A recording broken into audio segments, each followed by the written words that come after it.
Et quel bras de fer, la finale de la Champions Cup sur Sud Radio, la radio du rugby. On est avec Jules Boscherini et le plus bordelais du service des sports, le plus bordelot-béglé, du service des sports de Sud Radio, le patron du service des sports de Sud Radio, celui qui vous fera vivre avec Daniel Herrero cette finale aujourd'hui et en même temps, au passage, porte-parole de la Confédération des Trois Quarts. François Triot, bonjour. Salut Jean-Marie, salut Jules et bonjour à tous. Il fait quel temps à Cardiff ? Il fait beau. Alors là, ce matin, écoute, c'est un peu gris, mais hier, il y avait un grand soleil. Mais enfin, on s'en fout puisque le toit est fermé du stade Millennium, qui fait 74 000 personnes, mais qui sera fermé. Exactement. Alors François, on va faire une chose. Pendant que je vais continuer à parler du beau temps et du toit du Millennium Stadium, vous allez vous faire appeler sur WhatsApp assez rapidement par notre ami Anthony, parce que sinon on aura des problèmes de son. Alors on va essayer de vous garder le plus près possible de la fenêtre ou alors de votre box. Vous le disiez, Principality Stadium, c'est le nouveau nom d'ailleurs du Millennium. On peut s'attendre à quel type d'opposition ? Ça va être un match, je pense, assez enlevé, assez serré, parce que c'est deux équipes qui se ressemblent un petit peu, qui jouent beaucoup. L'Union Bordeaux-Bègles a marqué 50 essais dans la compétition en 7 matchs, et à peu près 7 de moyenne par match, et le Northampton est à peu près à 6 essais par match. Donc c'est dire un petit peu le style de ces équipes. Donc c'est vrai que c'est difficile de se prononcer, mais je vois pas comment on peut avoir un match fermé avec ces deux équipes-là, en fait. Jules Boscherini. Salut François. Tu as fait partie de la dernière équipe de Bordeaux à avoir gagné le titre de champion de France en 1991. Tu as donc l'expérience de ces matchs. Comment est-ce qu'on prépare une finale, qui plus est une finale de Coupe d'Europe ? Alors bon, moi la finale, je l'ai pas disputée, j'étais blessé, donc déjà je nuance, mais en tout cas oui, l'aventure du groupe elle est toujours sympa. Moi je pense que ce qui va servir aujourd'hui à ces joueurs de l'Union Bordeaux-Bègles, c'est la finale perdue à Marseille et ce qui pouvait sembler être un traumatisme. On rappelle la défaite assez large, 59-3 face à Toulouse, c'était à Marseille l'an dernier, et je crois que ça va servir beaucoup, parce qu'il y a quand même souvent dans les finales ça se joue quand même, il faut avoir un petit supplément d'âme, et je crois que c'est quand même une blessure, et que cette équipe qui joue très très bien au rugby, qui a un public et une ferveur autour d'elle qui est quand même assez incroyable, je crois qu'ils vont pas passer 2 fois à côté. Enfin, je le sens comme ça. Il y a un truc plus fort, et puis un atout aussi important, je trouve, c'est quand même l'expérience de ces finales européennes qu'a Yannick Bru, qui a vécu ça avec Toulouse en tant que joueur. Donc tous ces petits éléments réunis me disent quand même que l'Union Bordeaux-Bègles a de grandes chances de l'emporter cet après-midi. Alors, question de néophyte, et vous me pardonnerez, mais on est nombreux à être dans ce cas quand on vous écoute avec bonheur, François Triot.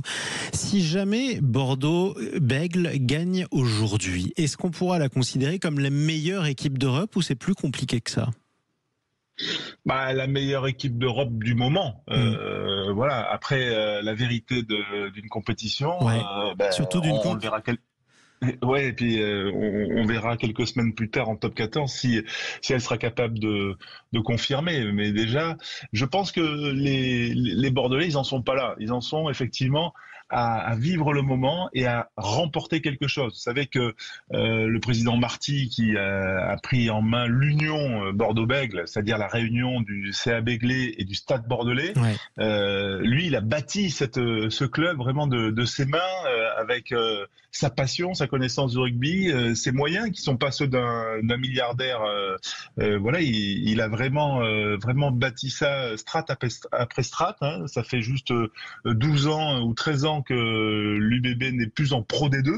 Donc tout ça est assez récent. Donc ce qu'ils veulent, eux, c'est vraiment décrocher un premier titre, parce qu'ils l'appellent un premier titre, même si, comme Jules l'a dit, quand même, il y a déjà eu 2 Brennus à Bordeaux dans les temps relativement récents, rapportés par le CABBG. Voilà. Exactement, c'est vrai. Mais là, en tout cas, c'est le match le plus important de l'histoire de l'Union Bordeaux-Bègles. Point. Tout à fait. C'est un match important. Oui. Et puis, c'est un match qui viendrait valider aussi le travail de la formation béglaise. Je pense à Mathieu Jalibert, Cyril Cazot, Maxime Lamotte, etc., Nicolas Deporter, ces joueurs-là, et puis des joueurs qui ont fait le choix, par exemple Damien Penaud, il pouvait partir de Clermont vers Toulouse, il a choisi l'Union Bordeaux-Bègles, c'était un pari, ces joueurs-là mériteraient par exemple aussi, pour leur choix, d'être récompensés par un trophée. Un mot, François, aussi sur la finale qu'on a vécue hier, c'était en challenge européen.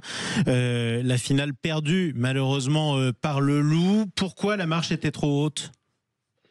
Bon, il y a une forme de logique qui a été respectée hier avec une équipe de Basse qui est quand même leader, qui plane sur le championnat d'Angleterre et qui a vraiment qui a dominé dans tous les secteurs du jeu, à la fois individuellement, collectivement, la qualité des joueurs, un Finn Russell qui se frisait les moustaches.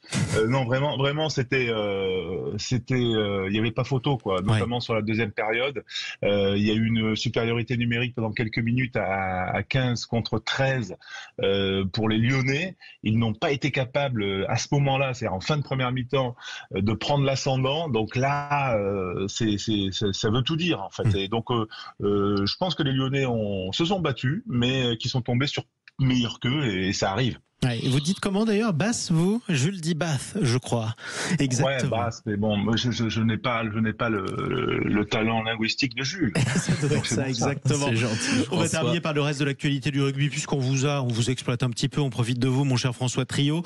Quel pronostic allez-y. Pouvez-vous faire pour l'accession en top 14 ? Parce que c'est vrai que là, il va y avoir deux demi-finales de Pro D2. Hier, il s'est passé quand même un truc. On l'a vécu en duplex sur Sud Radio avec ce Colomiers Montauban. Je trouve ça dur pour les Columérains parce que ils avaient fait une belle saison, mais ils ont semblé un petit peu éreintés et moussés dans ce match face à Montauban. Et puis Montauban, il y a toujours une équipe comme ça qui est transcendée par la phase finale. Voilà, c'est un peu une coupe qui démarre dans le championnat. Ils ont fait 30 journées de phase régulière et après ça devient une coupe, et je trouve que Montauban a su saisir cette chance avec ce drop magnifique en fin de match, et voilà, c'est le charme de la phase finale. Ce sera peut-être Reims en foot qui battra ce soir le Paris Saint-Germain, c'est ça les coupes. Il peut y avoir des surprises. Exactement, et c'est pour ça qu'on va les vivre jusqu'au bout de la saison avec vous, François Trio. Bon match, coup d'envoi 15h45 au Principality Stadium de Cardiff. On y sera évidemment sur Sud Radio avec Daniel Herrero. On vous embrasse, François.